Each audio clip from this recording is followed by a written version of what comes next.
नमस्ते।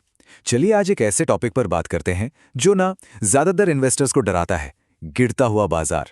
पर क्या हो अगर मैं कहूं कि इसी गिरावट में वेल्थ बनाने का एक बहुत बड़ा मौका छिपा हो सकता है। जब भी मार्केट लाल निशान में होता है ना, तो दिल की धड़कनें तो बढ़ ही जाती हैं। सबसे पहला ख्याल क्या आता है? यही ना कि यार सब कुछ बेचकर निकल जाएं। और देखिए, ऐसा सोचना बिल्कुल नॉर्मल है, पर सवाल ये है कि क्या यही सबसे स्मार्ट मूव है? तो ठीक है, चलिए इसको थोड़ा और गहराई से समझते हैं। इस डर पर काबू पाने के लिए ना सबसे पहले हमें बाजार के नेचर को समझना होगा। देखिए, मार्केट कभी भी एक सीधी लाइन में नहीं चलता। ये तो एक रोलर कोस्टर जैसा है, कभी ऊपर कभी नीचे, और इसी उतार चढ़ाव को हम मार्केट साइकिल कहते हैं। अब इस रोलर कोस्टर के ना दो मेन हिस्से होते हैं। एक होता है बेयर रन, मतलब मंदी का दौर। ये वो टाइम है जब मार्केट लगातार गिर रहा होता है अपने पिछले पीक से नीचे। और दूसरा है बुल रन, मतलब तेजी का दौर, जब मार्केट ऊपर की तरफ भागता है। चलिए अब सिर्फ थ्योरी की बात नहीं करते, सीधे डेटा पर चलते हैं। हम क्या करने वाले हैं? हम 5 पूरे मार्केट साइकिल्स को एनालाइज करेंगे, मतलब जिसमें बेयर और बुल रन दोनों शामिल हैं। ये देखने के लिए कि इन अलग अलग दौर में सिस्टमैटिक इन्वेस्टमेंट प्लान्स यानी एसआईपीज ने आखिर परफॉर्म कैसे किया। तो चलिए इन 5 में से एक साइकिल, साइकिल नंबर 4 पर जरा करीब से नजर डालते हैं। देखते हैं कि पहली नजर में डेटा हमें क्या बताता है। और ये देखिए, साइकिल 4 के बेयर रन के दौरान एसआईपी से मिला सालाना रिटर्न था -7.12%। ये नंबर देखकर तो यही लगता है कि हाँ भाई, इन्वेस्टर्स का डरना तो बिल्कुल जायज था। लेकिन कहानी का असली मजा तो अब है उसी साइकिल के बुल रन में। पता है क्या हुआ? सालाना रिटर्न सीधा उछलकर 40.08% पर पहुंच गया। क्या बात है, जबरदस्त है ना? तो फिर स्ट्रैटेजी तो बड़ी सिंपल लगती है ना?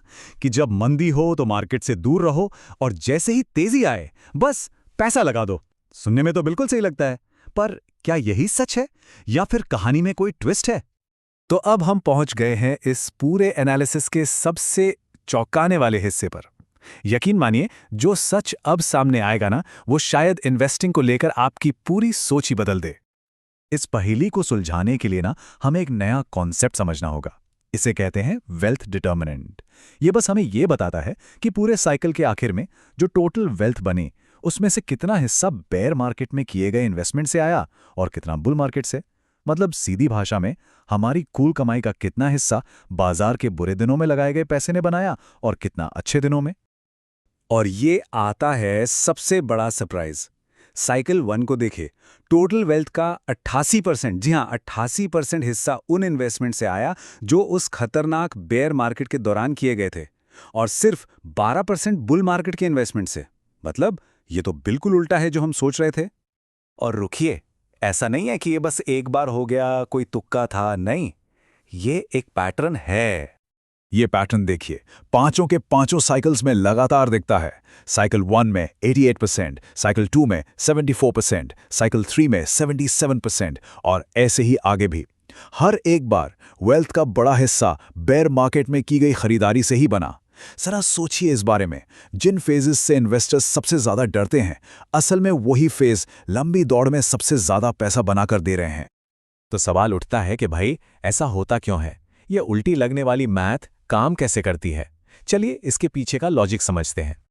इसका पूरा राज एक बहुत ही पावरफुल प्रिंसिपल में छिपा है। इसे कहते हैं रूपी कॉस्ट एवरेजिंग। और ये बहुत ही सिंपल तरीके से काम करता है। स्टेप 1, बेयर रन में मार्केट की कीमतें गिरती हैं, ठीक है। स्टेप 2, हर महीने जो फिक्स्ड अमाउंट इन्वेस्ट होता है, उससे अब ज्यादा यूनिट्स खरीदी जा सकती हैं। सही बात है, क्योंकि दाम कम है। स्टेप 3, मार्केट देर सवेर संभलता ही है और कीमतें फिर से बढ़ती हैं। और स्टेप 4, जो कि सबसे जरूरी है, जो ज्यादा यूनिट्स कम दाम पर खरीदी थीं, वो अब मुनाफे को कई गुना बढ़ा देती हैं। सिंपल। तो इस पूरे एनालिसिस से सीखने वाली 3 बड़ी बातें क्या हैं? पहली, मार्केट में गिरावट कोई खतरा नहीं, बल्कि एक मौका है। दूसरी, जब कीमतें कम होती हैं तो हमारा पैसा हमारे लिए ज्यादा मेहनत करता है। और तीसरी और सबसे जरूरी, पूरे साइकिल के दौरान टिके रहना, मतलब कंसिस्टेंसी, वही असली वेल्थ का इंजन है।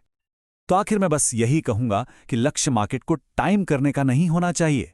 असली लक्ष्य है मार्केट में टाइम बिताने का, क्योंकि जैसा कि डेटा साफ साफ दिखाता है, लंबी रेस में जीत उसी की होती है जो लगातार दौड़ता रहता है।